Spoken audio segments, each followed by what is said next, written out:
Hello and welcome again, everybody. Apparently, I got busy and I had to travel for work and therefore postponed these videos for a while. But recently, I had a very interesting conversation with some of the leaders who are actively trying to reshape the map of transportation industry in Canada and in the North American market in general. We had an intellectual and a thought-provoking dialogue that made me think about sharing some of these insights with you today. As we spoke about project controls and planning, it was truly captivating for me to get in touch with professionals who are preserving that profound grasp of their pursuits and who can showcase comprehensive understanding of the complex layers, aspects, and perspectives which are built into this industry. And what I like the most is that their approach exceeds technical proficiency. They have that unique ability to provide enriched, multifaceted viewpoint that extends beyond the technical and contractual considerations. There is always that reflection on principles, on methodologies, and on theories that works. They are bureaucrats for sure, so they know the technical side of the business, but still, what makes a difference? What makes their planning really special is that they have an additional layer to provide and they use a successful mechanism. However, there were few people around, and I was listening and reflecting upon the insights shared as I have trained myself to always try to explore that knowledge and understand how other people think from different perspectives. Not only to function as a hardworking professional, which is essential for sure, but in my opinion, it's not everything. I do not want to say that it's not enough because for so many cases it is more than enough, but to me it is not everything. I was engaged on that level and I was trying to rethink and reshape my thoughts and see how to drive this discussion forward in a way that might be helpful to introduce aspirations and positive impacts to the overall process of managing and steering of major projects. So someone asked about how to estimate, if I remember correctly. And I had my brain somewhere else when this question came up, so I stopped for a while and thought that I may try to give a strategic response, but didn't really wanted to overcomplicate the conversation, so I changed my mind again and chose a typical straightforward answer. And it was like, we can do so and so as we need to track time and the dollar value, which is fine, that's okay. That's what usually everyone would do. But what I was thinking about is how to fine tune the methodologies we use to estimate.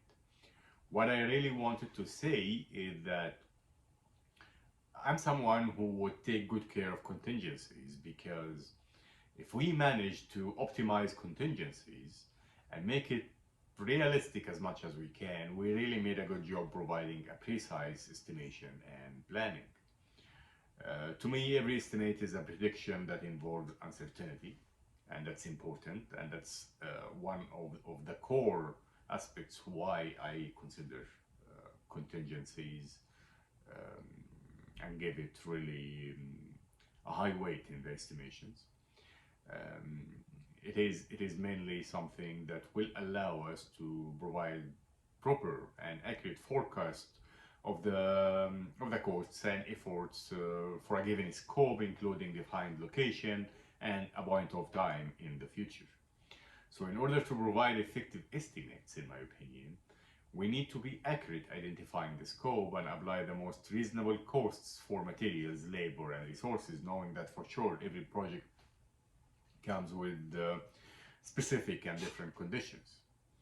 So clearly, the whole process relies on the flow of information, and as much of accurate data we receive, as much increase of our ability to provide a good estimation.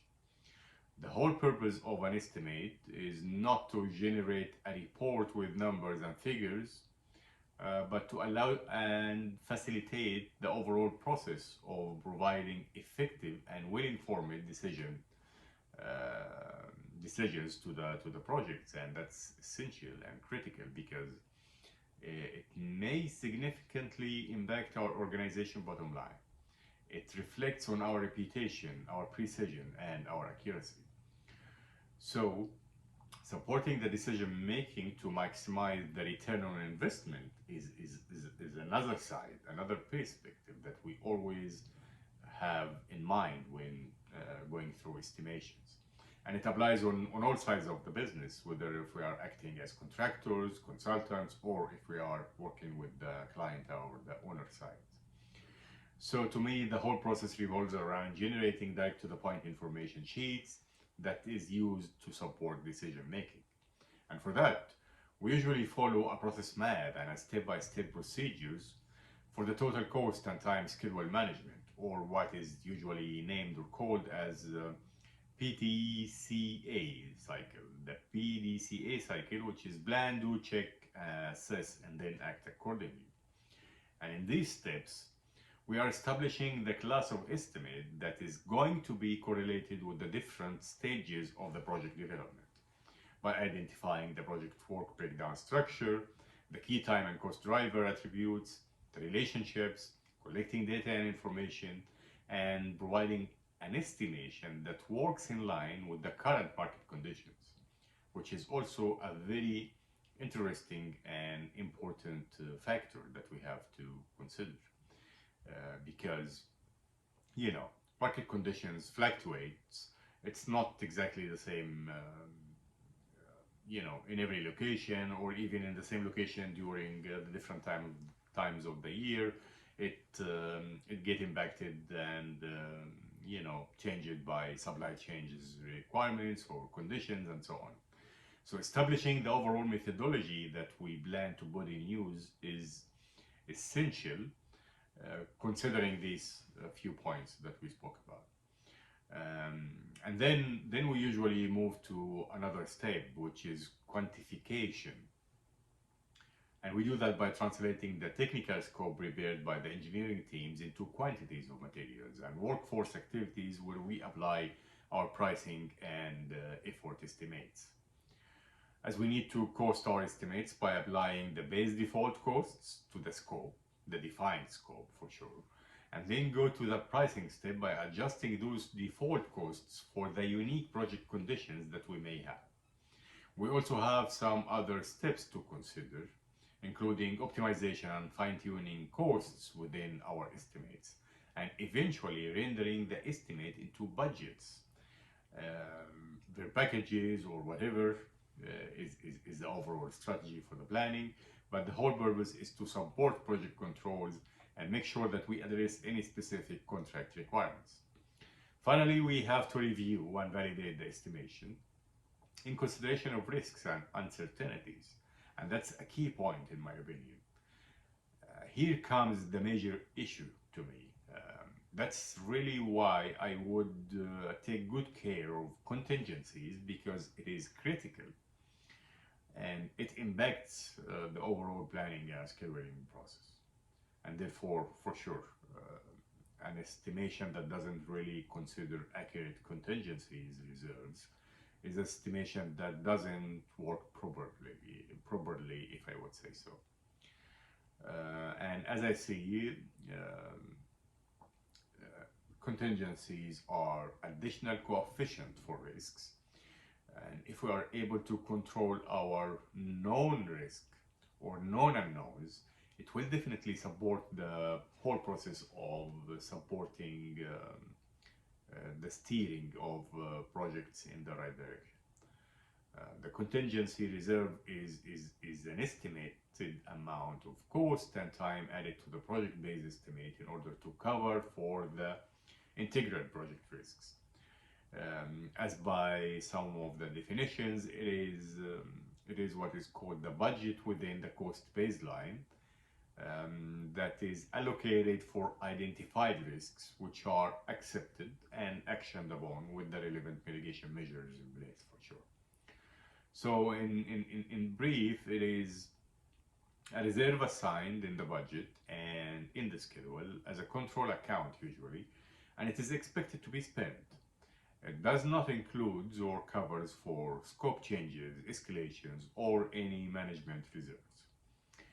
One interesting and very important point is that it is neither a potential profit nor it is used to sandbag the estimate, because we see that a lot and we do not do that. We just simply make sure that the contingency reserve is released once any of these risks are recognized.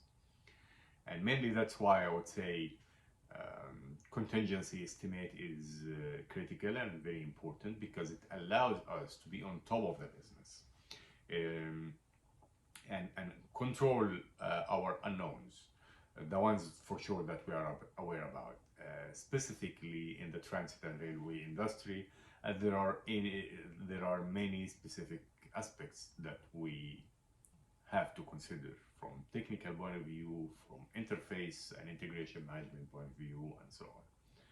So to me, in this industry specifically, and as I experience it, you wouldn't really have a good estimate if you do not have a precise contingency planning. That's the bottom line. That's everything that I wanted to share with you today. So thank you very much for listening to my thoughts, and see you next time.